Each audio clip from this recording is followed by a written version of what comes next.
Hi everyone, I'm Courtney. I am one of your dietitians. I am here today to talk to you about produce, how to maximize getting in enough fruits and vegetables in your diet, what ones to buy on a regular basis right now, since a lot of us are trying to minimize how often that we are going to the grocery store. Want to make sure that we're buying a lot of fruits and vegetables that can kind of last a little bit longer. I know for me, what I tend to do on a regular week, outside of being in quarantine at home, is that I try to make sure that I'm buying enough fruits and vegetables to kind of get me through 3/4 of my week, and then I utilize the rest of my week for fruits and vegetables from my pantry and from my freezer. And it's just really making sure that you have the things on hand that we know are healthy options, and it can really make a well-rounded diet and make sure that you get in your 5 a day. So over here I have for you a variety of different fruits and vegetables that I know will last for a little bit longer and minimize the amount of time that you have to go to the grocery store. Hopefully the goal is to really go no more than once a week, but if we could stretch out to up to 2 weeks in between shopping trips, that's really ideal for all of us to minimize our exposure. So here I have you celery and carrots. Celery and carrots we know last for a really long time. I think these have both been in my fridge for at least a month and a half, and we go through it pretty quickly in my house, but sometimes not so much, and it gets kind of hidden into the back of the fridge, which often will happen when you've got kids shuffling through and you thought you had something but you can't find it, and all of a sudden 2 weeks later, oh, there it is, it was hidden in the back of the fridge. These types of vegetables won't go bad, they won't spoil quickly. And we know that also that celery and carrots are a great base for lots of different recipes, whether you're making a soup, a stew, a crock pot meal, or just have them prepped and ready to go to snack on, which is always a go-to in my house. If I don't have things cleaned and in a container and ready to be eaten as is, they don't get eaten pretty much ever. So when I bring the celery home, I tend to clean it right away, slice it up, stick it in a container with a little bit of water at the bottom, and it keeps it nice and fresh while you've already cut it. Same thing with the carrots. I buy baby carrots for the kids, but I actually like the sweetness of the whole carrots myself. Cabbage, anything in the cruciferous vegetable family tends to really last for a good amount of time in your fridge. So red cabbage, green cabbage, Brussels sprouts, broccoli, cauliflower, these all have a really long shelf life, so it's great to kind of buy them and have them in there and kind of use them as you need them. My recommendation would be to only kind of cut it down for as much as you're going to need at a time. So for the red cabbage, it's rare that, like in my household, we would need an entire head at once. So what I would do is I would cut it in half and then really wrap the second half nicely in cellophane and put it into a baggie and then stick it into the fridge, into the vegetable hydrant, and it will kind of last a little bit longer. But once you kind of cut into the vegetables or the fruits, it starts to kind of deteriorate and break down. So you want to make sure that you're minimizing cutting into them for whatever you just need at that time. And if not, like if you're prepping it to have snack on, like the celery and the carrots, putting in a little bit of water in an airtight container can increase the length of time that it will stay fresh and tasty and crunchy. Other than our vegetables over here, I've got obviously our root vegetables last for a long time. So potatoes, sweet potatoes, I've got red and white potatoes here, and things like turnips and parsnips. They really last for a good amount of time too in the fridge. So make sure you have them available. They always make a quick base for any kind of stew. Who doesn't like a baked potato with a piece of baked chicken? And things like also onion family. So any kind of onion variety, scallions, they have a good shelf life as well. So keeping those things on hand is helpful. Fruit-wise, citrus fruits really last for a long time. So, the little oranges are in season right now. So I buy them in bulk. Last week when I went to the grocery store, about 2 big bags.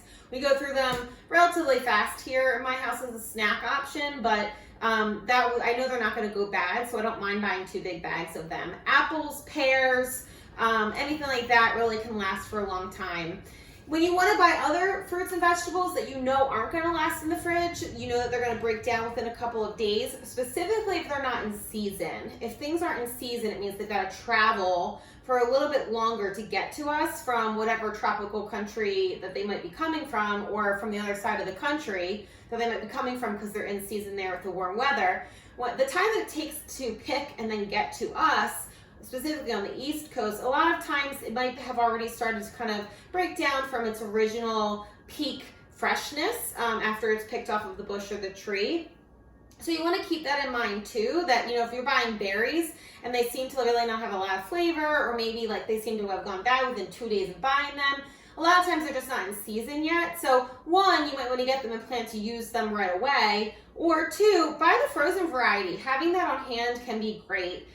The key for choosing frozen, dried, and canned varieties of fruits and vegetables is to make sure that you're choosing those that are kind of as least processed as possible. So for the fruit options, we want to make sure that there's no added sugars, and no sweeteners in them, no sauces. You want to make sure that it's in just the fruit itself. So when I buy these berries, I look at the ingredient list and it says blueberries, blackberries, raspberries, period. Nothing else is in there, and that's what I want. I want to be in control of what I'm using. You'll notice that there'll be some juice at the bottom just from the natural breakdown of the berries when they thaw.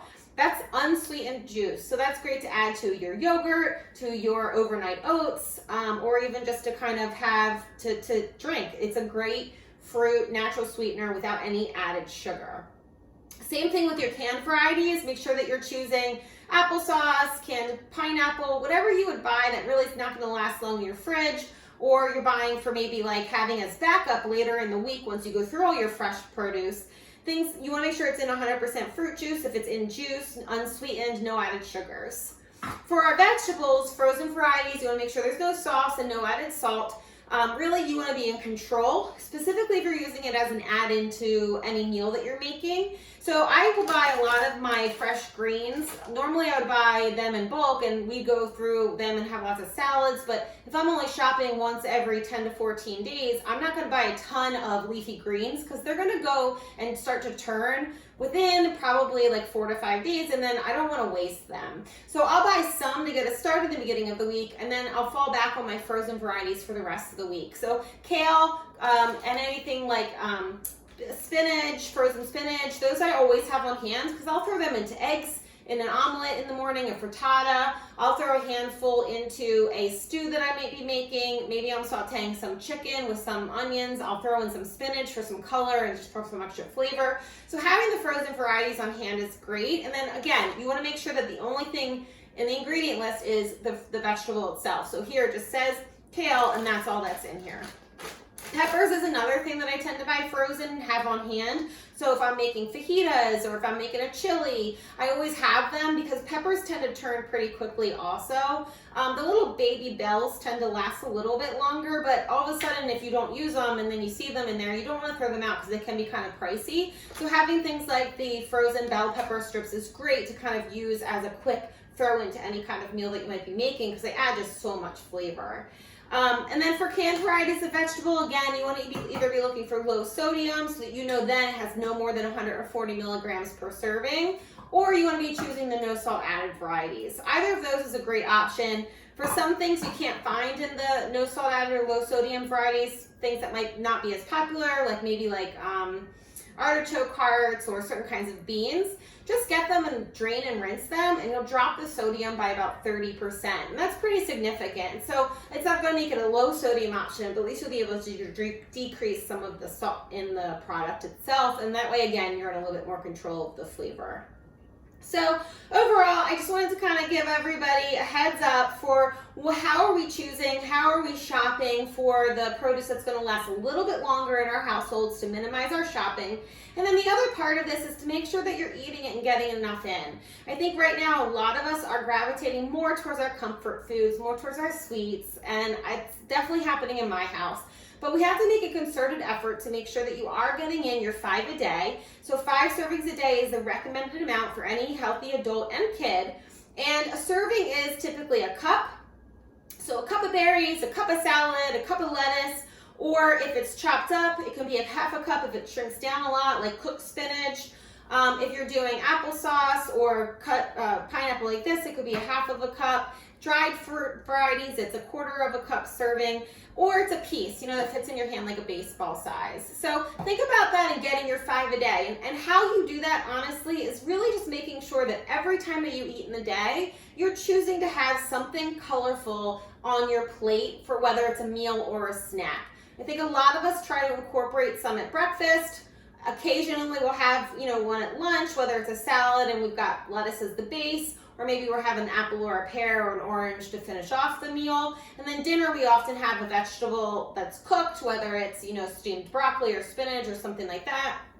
But that's only 3 servings in the day for most people. The average American doesn't get in enough fruit and vegetable servings. So my challenge to you is to try to make sure that if you're eating about every 3 to 4 hours in the day, which, by the way, is ideal for maximizing your metabolism, is you eat every 3 to 4 hours in the day. That means you should be eating about 5 to 6 times in the day that you're awake. And even if your schedule's erratic right now, that's okay. It's all right if you're eating, breakfast at 11 and then you're not having another meal until 7 at night, but you do have snacks kind of within that time frame. Make an effort to try to include a fruit or a vegetable at each meal or snack, and then it's a no-brainer that you're going to get in that 5 servings in the day. So I challenge you to do that. So that's all I've got for you today. I encourage you to test out my theory on these different fruits and vegetables that will last a little bit longer. Like I said, fortify what you've got in your pantry and your freezer for your other varieties. So once you go through your fresh, you've got your backups for your different meal options. And you guys stay safe, you stay healthy, and I'll see you next time. Bye.